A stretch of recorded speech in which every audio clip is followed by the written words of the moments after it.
ada teorinya misalnya gelas setengah isi itu tuh. Orang pesimis mengatakan itu gelas setengah kosong, orang optimis katanya setengah isi. Iya. Ahli matematika akan ukur gelasnya gitu kan, ahli fisika akan gravitasi berapa gitu kan. Basically the way you think of something is different. Tapi kita tidak bisa mengganggu faktor eksternal. Tapi kalau faktor internalnya boleh dikejar nggak? Boleh. Contoh faktor internal dikejar. Contoh faktor internal. Kalau seorang Deddy Corbuzier, seorang pengidap disleksia. Kalau Om cuma ngejar ini, maksudnya kalau Om nggak tahu Om disleksia dan nggak menerima Om disleksia dan Om berusaha jadi ahli fisika, ahli matematika, di mana Om sekarang? Waduh, tidak bisa dibayangkan. Tapi Om tahu kekurangan Om apa, dan Om tahu gimana nutupin kekurangan itu. Om nggak berusaha untuk bikin kekurangan itu nggak ada. Om menerima kekurangan itu.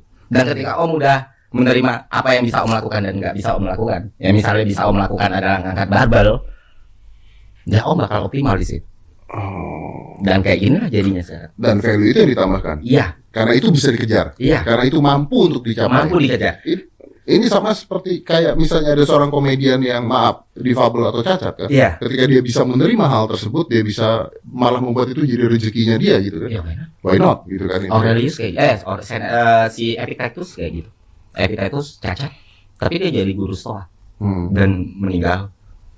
Ya dia udah mengsimulasikan semua resiko dia meninggal nanti kayak gimana dah. Dia menerima itu. Kayak badan Om Deddy bagus, itu faktor internal. Itu internal. Tapi kalau aku menilai badan Om Deddy nggak bagus, itu eksternal. Om nggak bisa ngendalin aku. Tapi kalau kepuasan Om itu tentang bagaimana aku melihat badan Om Deddy, agak geli ya. Contohnya. Kalau faktor kebahagiaan Om Deddy ditaruh dari penilaian aku, mau Om Deddy hajar terus-terusan, mau Om Deddy latihan tanpa henti, ya nggak akan selesai. Nggak akan bahagia. Sebelum lu bilang badan gua bagus. Iya. Oke. Ini beda dengan gini, ada kata-kata body positivity. Iya. Jadi misalnya dia udah obesitas pun dia mencintai dirinya sendiri. Ini beda ya? Beda ya. Berarti dia nggak mengendalikan faktor internalnya. Karena itu internal ya. Oke. Dia justru berusaha orang eksternal masuk ke dalam mindsetnya dia. Gua kayak gini, lu harus terima. Ya. Bisa. Iya.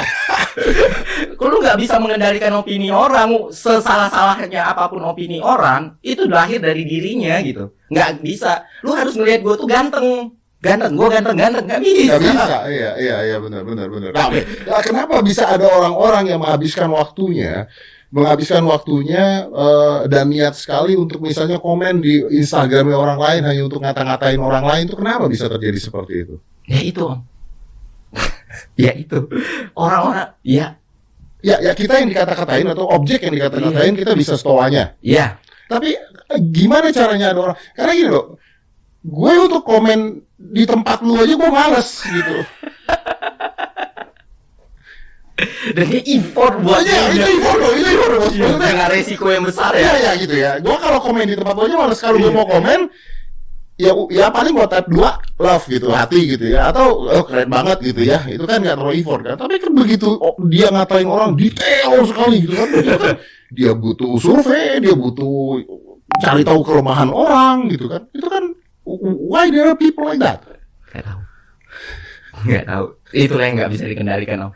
Aku percaya batas kecerdasan orang itu ada limitnya, batas kebodohan enggak? Iya. Jadi kayak Emang. Lu ngapain mempersulit hidup lu kayak gitu? Dan aku juga nggak bisa ngatur mereka untuk komen apapun. Dan pada akhirnya ya semoga suatu hari hidup bakal menunjukkan mereka gitu kalau apa yang dilakukan itu sia-sia sebenarnya cuman karena lu punya emosi, lu punya marah dan lu butuh copy mechanism untuk itu. Look, I understand you cannot control it. I understand. What I don't understand is why people doing it. Karena orang-orang hidup dalam sulit. Ya kalau gue biasanya bercandanya bahaya pengangguran. Kalau gue bercandanya begitu biasanya. Kalau nggak pengangguran lu nggak effort banget gitu maksud gue. Tapi itu effort loh gitu. Iya. Effort loh.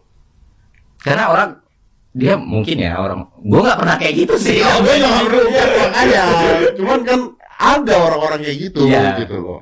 Ya kadang kita emang harus bersuara di kondisi tertentu, kadang ya emang let it go gitu. Tapi ya kenapa orang kayak gitu?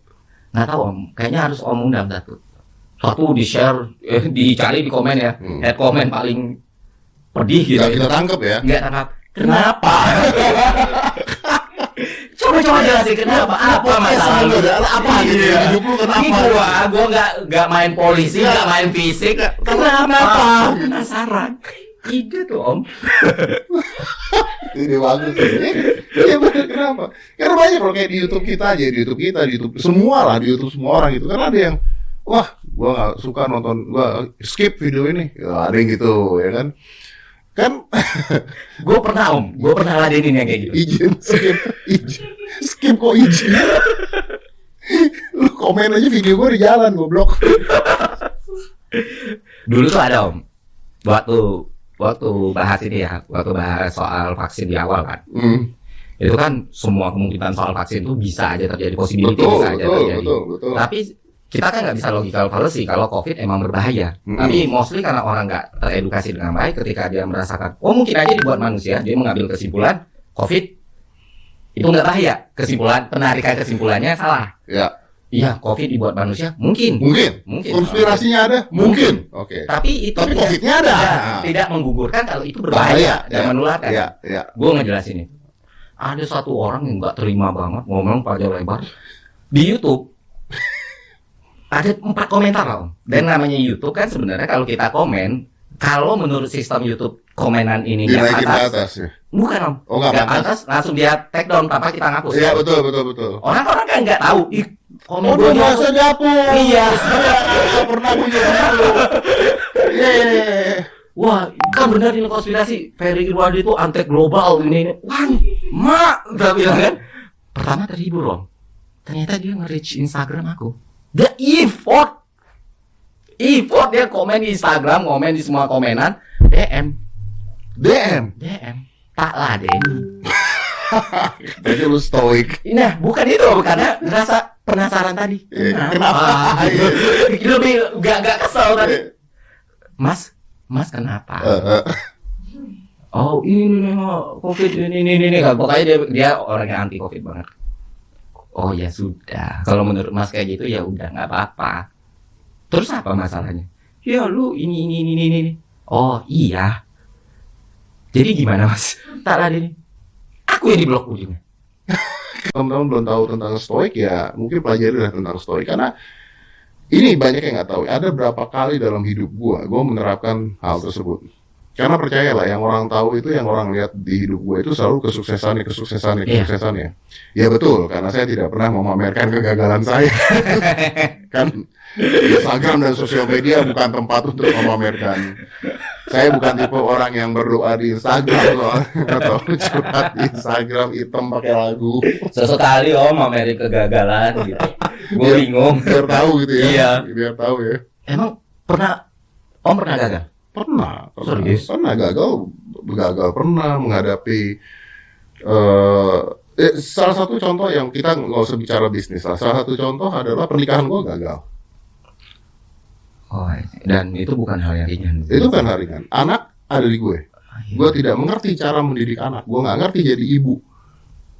Karena pada saat itu gue kerja yang ngurusin mandi bukan gue. And then suddenly boom, gue harus jadi ayah dan ibu. Yang gue nggak tahu gimana. Dan karena perceraian itu gue berhenti main sulap. Karena gue main sulap, kebanyakan duitnya datang dari luar kota, bos. Dari off air, bukan dari TV dong. Dari off air. Off air itu selalu di luar kota. Lu tahu kan daerah-daerah itu banyak orang kaya kalau bikin acara maunya gede gitu kan. Maunya ada sulap. Penyanyinya. Wah, zaman dulu Krisdayanti gitu kan. Itu duitnya gede. Nah ketika gue harus ngurus anak gue sendiri dan dia tidak bisa ditinggal, dan pada saat gue mau tinggal dia nggak mau ditinggal, dan dia bilang dia mau ikut karena takut pesawatnya jatuh. Kalau jatuh dia maunya jatuh sama bapaknya di pesawat. Gue harus memutuskan untuk berhenti main sulap. Dalam otak gue nggak tahu gue mau ngapain. And then I have to accept bahwa you know what, let's do this. Ayo kita kerjakan gitu. And we see what happen gitu. Dan itu di saat itu gue menerapkan teori stoik gitu.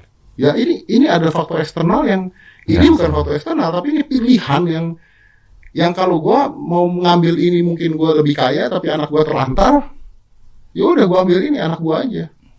Di luar ini gue nggak bisa kontrol. Mungkin waktu itu om mikir pernikahan mungkin gagal, tapi sebagai bapak nggak boleh. Nggak boleh gagal, iya. Sebagai bapak gue nggak boleh gagal. Gitu. Dan banyak sekali kegagalan bisnis juga pernah gagal, apa juga pernah gagal, banyak sekali. Jadi ya kita harus itu banyak ya memang nggak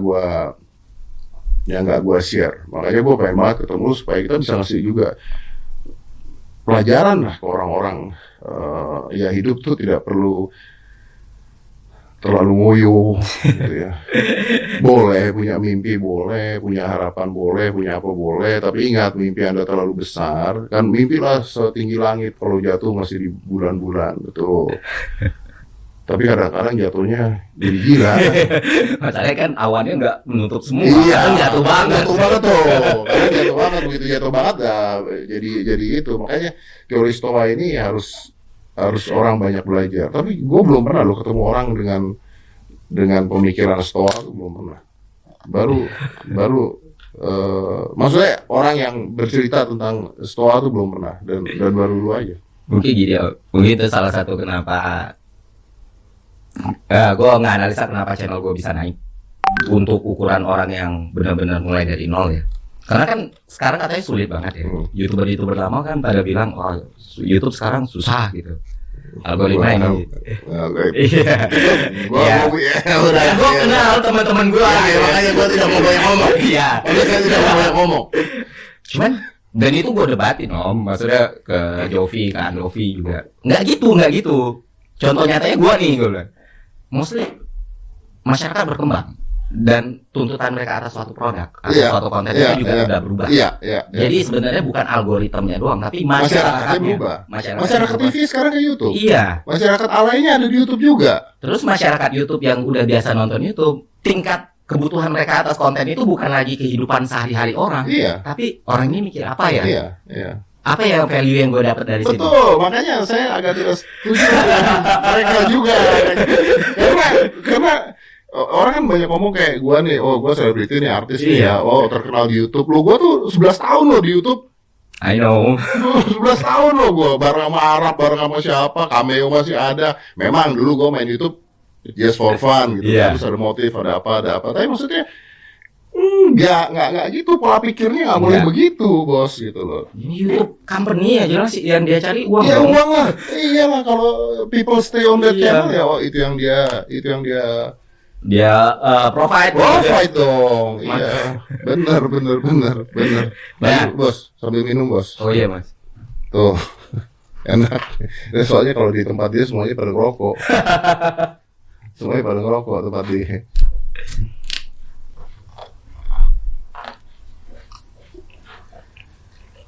Asik sih sebenarnya.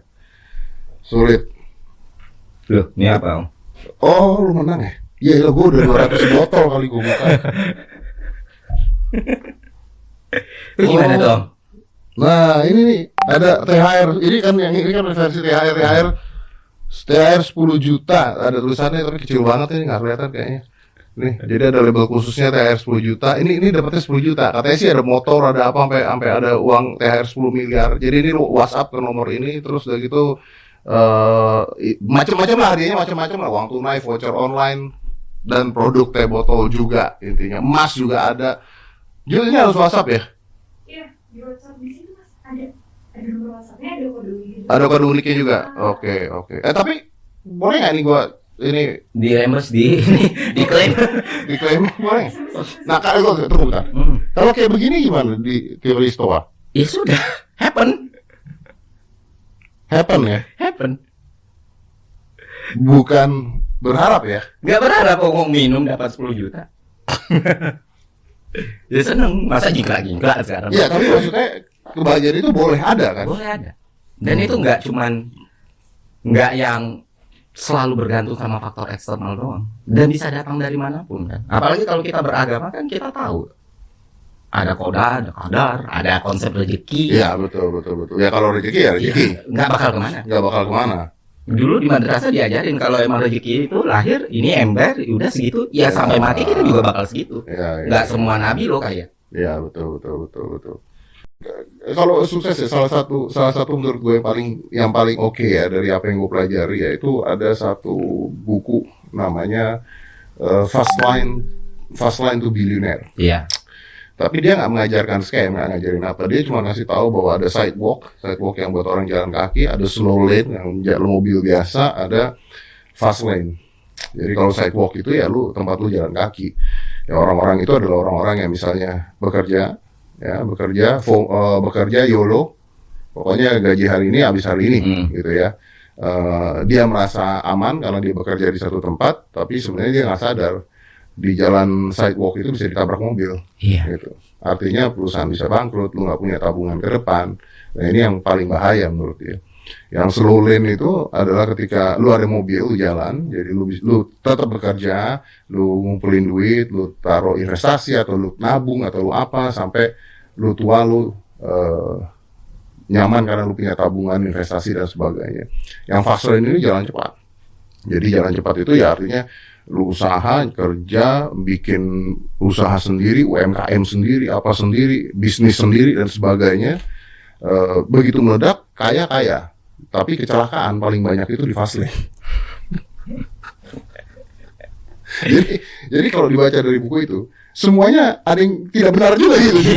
Jadi akhirnya bukan artinya lu di satu itu benar, ya di satu itu enggak, karena resiko yang ini paling tinggi, yang ini paling ini, tapi kesulitannya paling gimana. Dan setelah gue pikir-pikir ya ini not everybody can be everyone they want to be, gitu loh. Iya, faktanya iya om, benar-benar kayak gitu. Tapi kan ditayangkan di media, di cara kita dididik, di tayangan yang kita tonton, orang-orang nggak diajarin itu, orang-orang nggak diajarin mengenal dirinya sendiri, mengenali resiko. Orang-orang selalu dibilang ini potensinya gede, potensi gede. Contoh ini. Tapi kita nggak diajarin. Lu bisa kayak gini loh, kalau ngikutin ini. Ada resiko ini loh. Sama kayak sekarang orang-orang literasi finansialnya terbangun gitu. Dan semua cerita soal literasi finansial itu about investasi. Kalau nggak investasi lu mati gitu. Padahal kan kondisinya nggak kayak gitu sebenarnya.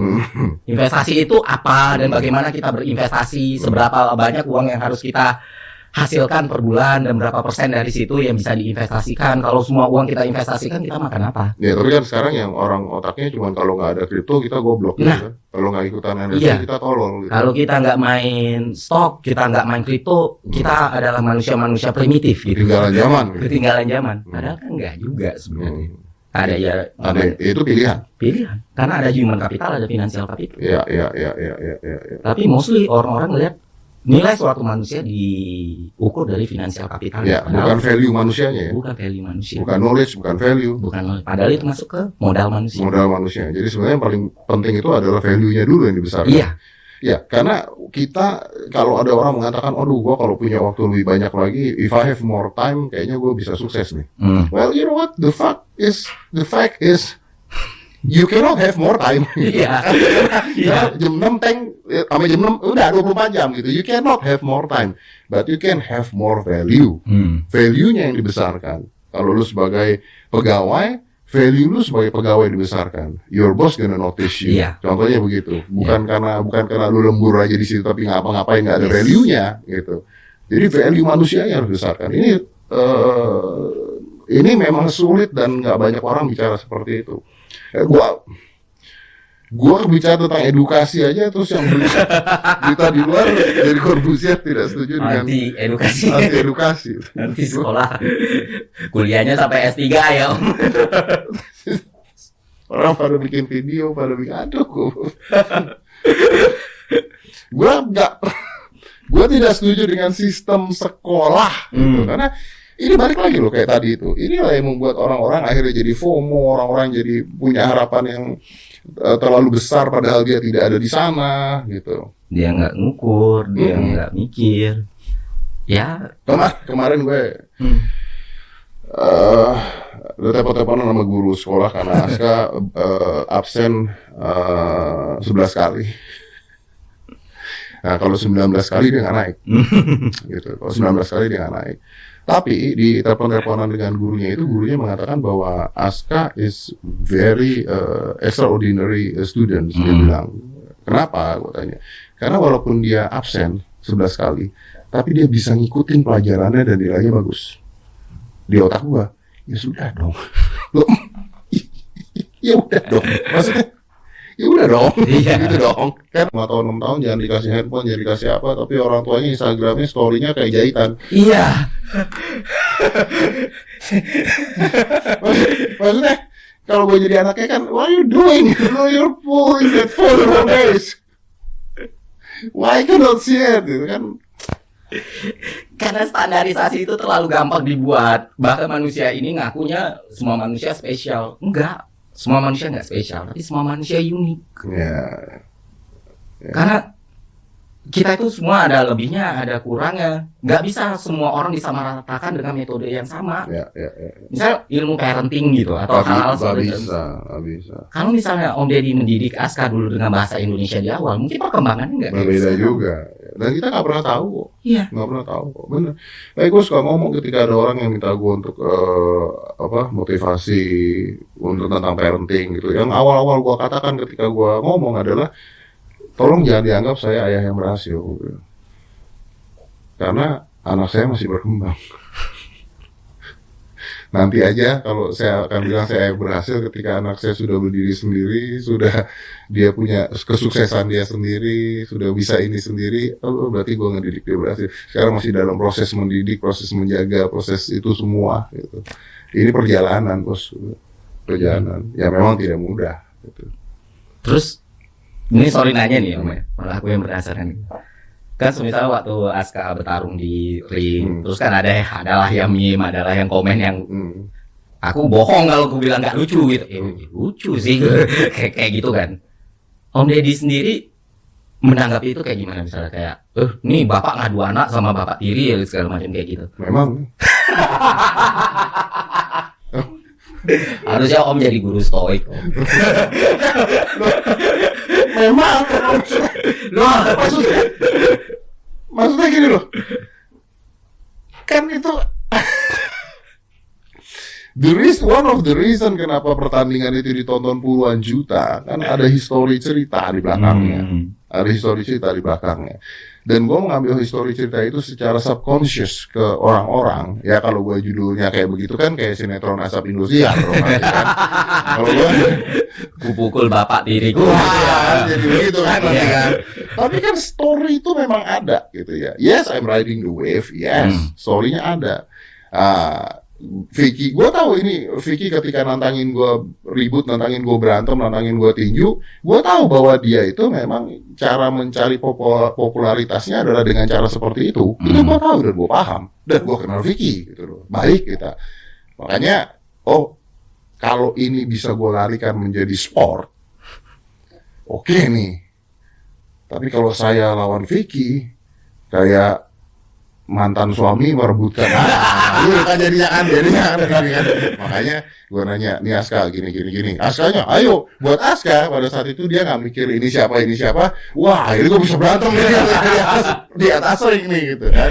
Terjadilah hal tersebut. Jadi kalau orang-orang bikin meme tersebut dan sebagainya, ya memang ya kalau dia yang berantem mereka yang cuan Deddy Corbuzier. Iya gitu loh, dan ya memang ya gitu, gua nggak mau bela diri enggak gitu, nggak mau pakai konsep apa-apa gitu, memang ya, tapi nggak semuanya cuan bikinnya juga dibayar kok, gitu. nggak ada di kalian terhibur juga kok, bisa bikin meme kok, semua menang kok. Coba gua kemarin agak terganggunya bukan kan itu. Gue terganggunya ada oknum yang akhirnya mau melaporkan ke Komisi Tinju, ke Komisi Komnas Anak, karena penyiksaan anak atau eksploitasi anak. Gue penyiksaan anak, kayaknya anak gue nyiksa orang. Itu part mananya yang disiksa? Part mana disiksa. Terus ke Komisi Tinju karena usia yang berbeda. Nah ini banyak orang nggak tahu sebenarnya kemarin itu promotornya itu kita menggunakan promotor kickboxing. Karena kalau kickboxing itu boleh naik kelas umurnya. Gitu. Jadi bukan tinju. Jadi kalau Anda laporkan ke promotor tinju ya salah sih sebenarnya gitu. Tapi ya gini bro, kalau gue tuh ya udah gitu, memang gitu. Orang gue juga ngomong kalau di Instagram gue follow cewek-cewek seksi, iya. Suka ngelikein cewek-cewek seksi, iya. Gue bilang memang benar, iya. Daripada gue munafik punya second account, ya kan. Gue gak punya second account. Jadi kalau yang ngelikein cewek seksi itu Om Ded, iya. Karena ini beneran, gue tuh udah cerita 2 kali karena gini, gue tuh suka gym ya. Jadi gue tuh suka banget ngeliatin orang olahraga ya. Terus cara ngangkat, cara apa di Instagram. Terus algoritma dia tuh kan melempar itu semua ke saya ya. Jadi front page saya tuh cowok-cowok telanjang semua loh. Gue pernah front page gue tuh cowok semua telanjang badan semuanya gitu. Terus sekarang ada banyak cewek seksinya. Ini ya di kasih ya. Oke. Ya udah. Nah, tapi again, it's an honor for me to have you here. Sama-sama. It's an honor for you to decide to join Close the Door juga, karena gue butuh lu dan gue rasa Indonesia butuh orang seperti lu untuk memberikan value yang lebih dan pengertian yang lebih ke orang-orang. Insyaallah. Jadi keep on being you, bro. Thank you. Keep on being you. You're such an amazing person. Thank you ya bro ya. Siap. Semoga kita nggak beres-beres nih. Siap Om. Jadi let's close this and 5, 4, 3, 2. Gue tidak bisa berbuat seperti lu. Nah kalau lu gini, kalau lu gak sampingan dulu karena orang susah menyatukannya susah. Adirai. Begitu gue ngeliat Adirai, otak gue daripada gue mencoba bikin channel olahraga ngalahin Adirai, effortnya kayaknya gede banget nih. Capek nih gue bilang kan. Dan ilmunya tinggian dia, banyakan dia, badan bagusan dia gitu ya. Which mungkin kalau gue buat mungkin penontonnya lebih banyak mungkin karena lebih populer. Tapi gue berpikir, you know what, why don't we ask him to join untuk memperkaya konten gitu loh. Dengan keahlian yang dia punya gitu. Dan gue seneng banget gitu karena gue nontonin video dia, nontonin video lu, gue dapet ilmu gitu. Dapat ilmu yang selama ini kita mau ngomong susah, mau apa susah. Ada orang-orang yang bisa ngomong seperti ini lebih baik dibandingkan gue. Iya. Itu. Dan jujur Om, aku tahu Adirai itu sepintar itu karena podcast sama Om Deddy. Gila kan? Gila. Itu sangat-sangat langka aku melihat Om Deddy antusias mendengarkan orang lain. Iya. Gila, ini orang pintar banget.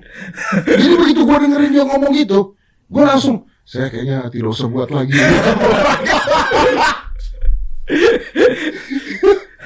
Dan dia tuh nggak badannya sebagus itu, hidupnya sesehat itu, dan sama sekali nggak ngejudge orang. Enggak, iya. Gimana gitu maksudnya gitu. Terus berpikirnya juga zen banget gitu. Iya.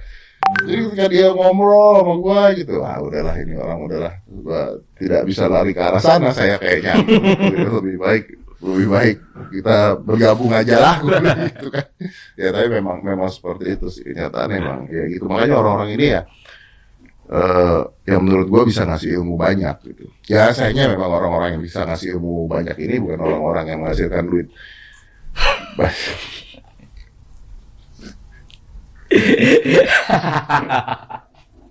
Ya gimana ya? Tapi I believe in the future, in the next 5 years, this kind of things yang dicari orang. Ya, gue percaya itu. Benar. Sangat percaya itu. Karena gue berpikir capek orang lama-lama ngeliatin orang kaya, prank, anak artis jadi gembel, atau anak artis ngaku nggak punya privilege, yang gitu-gitu. Bongkar ATM. Iya. Tapi menarik ya Om. Aku pernah riset. Dulu kan beberapa bulan lalu ada TikTok yang lagi tren. Saldo kamu berapa gitu? Iya. Satu orang aku tanyain. Dan di situ dia bikin saldonya yang miliaran. Beneran atau enggak? Dan lu tau nggak ya lu lakuin itu bisa bahaya buat diri lu? Dari regulasinya, orang bisa orang Ada kena. iya ada kena segala macam dan lu nggak punya gitu. Iya, bisa ditodong orang. Bisa ditodong orang. Iya, betul. Lu tahu nggak resikonya sebesar itu? Enggak kata dia. Terus kenapa lu lakuin? Ya supaya orang-orang tahu gue kaya. Supaya orang-orang ngakuin gue. Supaya kebetulan umurnya lebih muda. Jadi mantan gue yang dulu tuh tahu gue sekarang sukses. Segitu gilanya orang nyari pengakuan lo. Anjingnya. Berapa dari situ gue mikir kayaknya beneran gue harus bikin konten stoik deh supaya orang-orang tahu hidup tuh nggak kayak gitu.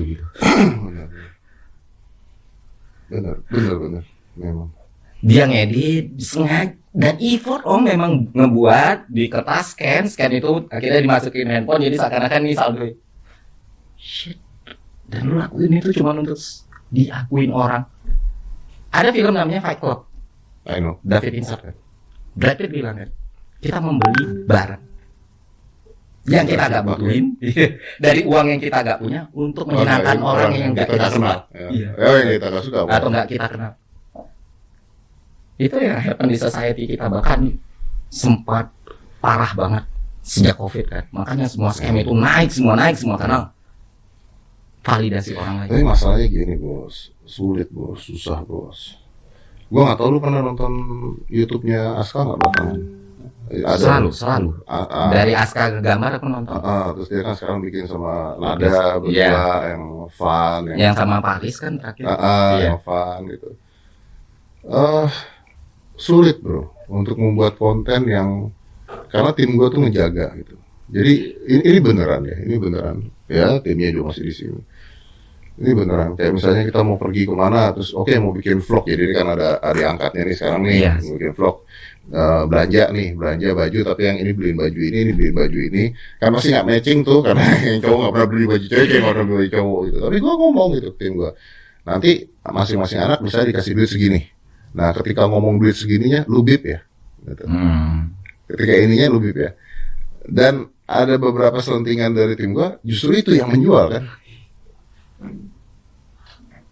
Tapi kan, iya. Tapi tim gue ini juga bagus banget. Jadi tim gue juga udah tahu bahwa kita nggak ke arah sana, gitu. Iya. Kita nggak ke arah sana. Walaupun kita tahu kalau kita ke arah sana, itu tontonannya lebih banyak. Kasih aja number ya di judulnya. Kasih aja gitu kan. Belanja berapa? Gitu. Wah, lagi iseng. Apa kasih 8 miliar gitu. Ya. TPPU dong.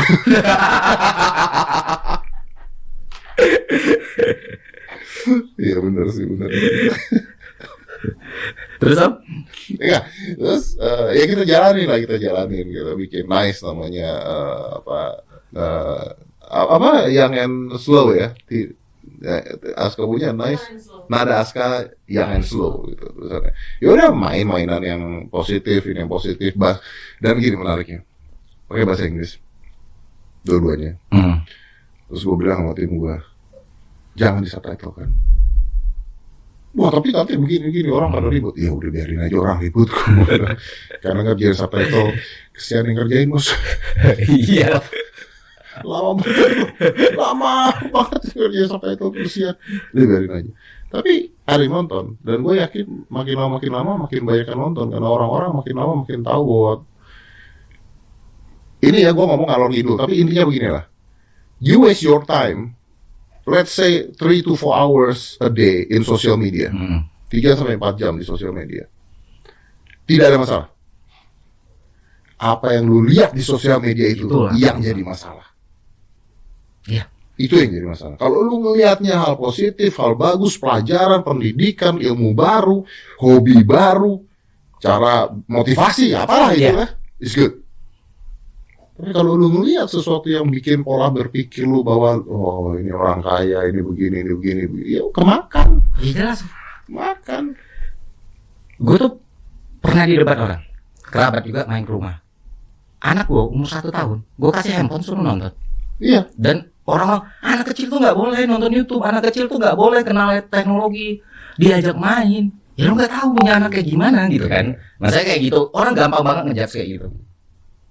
Tapi kan sebenarnya teknologi nggak bisa dilawan, perkembangan nggak bisa dilawan, yang bisa kita kendalikan. Apa yang kita apa yang kita tonton. Ya itu, perkembangan teknologinya itu eksternal. Iya, eksternal. Tapi tontonannya bisa internal itu internal. bisa kita, iya betul. Dan alhamdulillah so far Oke kan? oke Iya. gitu. Maksudnya anakku umur 1,5 tahun ngomongnya udah lancar karena emang teratur kontennya. Iya, betul. Aduh, itu. Emang. Tapi kan ilmu parenting normalnya bilang anak kecil jangan dikasih sosial media. Betul. Umur 5 tahun dia nanya eksistensi Tuhan loh kan. Iya, Tuhan itu apalah ya? iya, masuk akal. Bagaimana dia bisa terlihat atau enggak? Ya karena apa? Karena ilmu yang dia pelajari itu masuk akal. Dan Itu kan jahat sekali ya. Kayak ya Allah gitu. Tapi kalau lu matters dengan hal itu nggak terkendali, masa iya lu masalahin semuanya kan ya nggak jalan podcast ini om. Berarti kan esensinya adalah seorang Deddy Corbuzier tahu hal-hal yang nggak bisa dia kontrol kan? iya, Makanya bisa jalan di podcast iya, gitu. gue tuh masih ketawa lucu loh. Gara kemarin tuh gue baru ngundang si Cikacan Si Cika ya. Drika ya. Waduh, apa sih? Waktu dan tempat dipersilakan. Wah, gue bacain. Iya, orang-orang ini ya gue bilang ya. Gini loh, gue undang dia juga ada seminar I like her gitu maksudnya. Tapi nggak gini juga sih gitu. Maksudnya, emang kalau lu nge-hate dia terus dia jadi miskin apa gimana gitu. Apa larinya kemana gitu. Terus ada juga kemarin tuh pada saat gue ngundang Pak Luhut gitu. Ada orang bilang gini, ini lucu, ini gue balas soalnya. Dia bilang, Anda itu terkenal karena Anda ngundang orang-orang hebat. Dia nggak nonton Travel gini ya. Ya. Terus dia bilang gini, coba kalau memang podcast Anda bagus, coba undang orang biasa-biasa saja yang tidak ngerti apa-apa, yang bodoh, yang rakyat kebiasaan, yang gajinya di bawah UMR. Coba kalau emang masih bisa dilihat orang. Gue jawab, boleh bro, punya waktu kapan?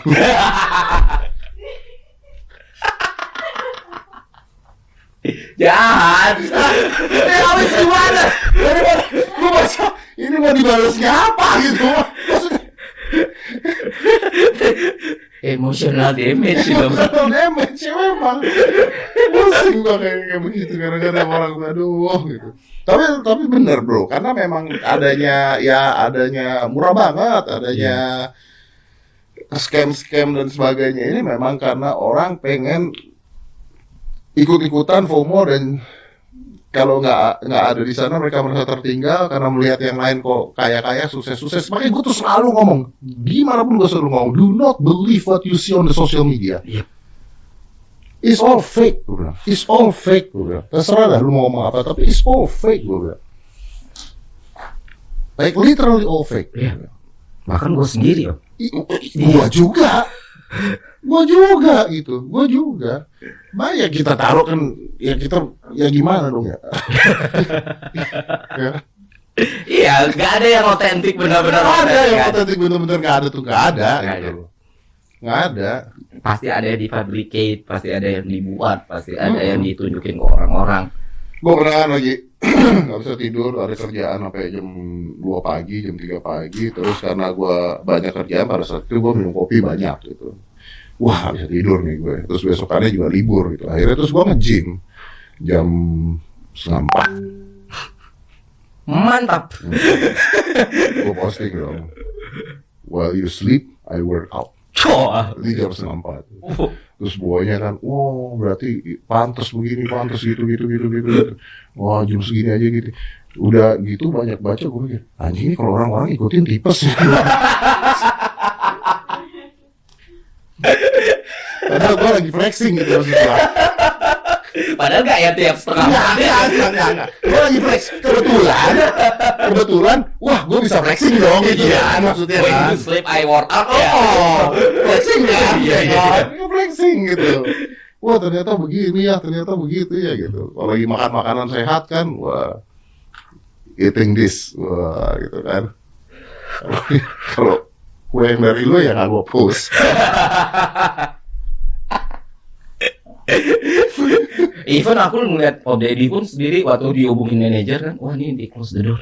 Wah ini orangnya pasti dominan sekali ya, orangnya pasti self-centris nih, orangnya pasti ini. Kaget Om. Orang ya gitu. Kok malah takut gue jadi. Karena orang malah takut gimana gitu. Karena apa ya? Ini Om, ekspektasi aku, maksudnya penilaian aku dari sosial media Om Deddy adalah Om Deddy orang yang dia ini mungkin bukan tipe orang yang peduli sama cerita orang kecuali di podcastnya gitu ya. Tapi ternyata setelah berapa kali ketemu, enggak sih, bahkan di natural ininya pun ya orang yang enak diajak ngomong. Iya benar. Ya itu balik lagi karena apa yang kita tahu. Yang kita tahu di sosial media ya yang seperti itu yang ya. Apa yang orang lain mau lihat kan ya balik lagi begitu kan. Ya kita juga salah sih sebenarnya gitu. Tapi nggak salah dong Om, karena kan produk. Ya betul. Karena cari uangnya di situ. Ya, jadi kayak daripada menunjukkan sesuatu yang kriminal misalnya dengan alih-alih gue nggak mau nge-fake terus lu nunjukin judi online di sosial media lu nunjukin hal-hal yang emang bisa merusak diri lu karena dengan alasan nggak mau fake, dengan alasan wah pengen keren gitu. Ya betul. Ya why? Ya why? Selama itu tidak merugikan orang lain, terserah. Dan ya betul. ketika kita menganut yang namanya stoa dan melihat seperti itu, biasa aja. Ya udah. Terserah lu mau klaim diri lu apapun, terserah, itu nggak mengganggu hidup gua. Kalau perlu ikut bahagia gitu. Iya, kalau perlu ikut bahagia. Bayangkan tiap hari aku buka Instagram bisa bahagia sekarang. Temanku main sama anaknya, aku seneng. Temanku pergi ke luar negeri berhasil gitu, seneng. Temanku beli rumah lagi, seneng. Alhamdulillah. Ya itu harusnya. Tapi beberapa orang, bukan beberapa, mostly ketika orang lain mencapai sesuatu, dia terganggu. Dengki, sirik, iya, iri. Padahal itu kan sebenarnya faktor yang bisa kita kendalikan. Iya betul. Kita nggak bisa kendalikan pencapaian orang, tapi kita bisa mengendalikan perspektif kita melihat orang. Iya betul. Sama juga sama para scammer, orang-orang yang crazy rich yang ketangkep. Kalau kita bisa mengendalikan diri kita melihat dia mau pamer kayak gitu, bodoh amat. Ketika semua orang bodoh amat, semua strategi campaign-nya mereka untuk ngerekrut orang nggak bakal berhasil. Tapi itu benar karena begini. Contoh paling sederhana ya. The way I do the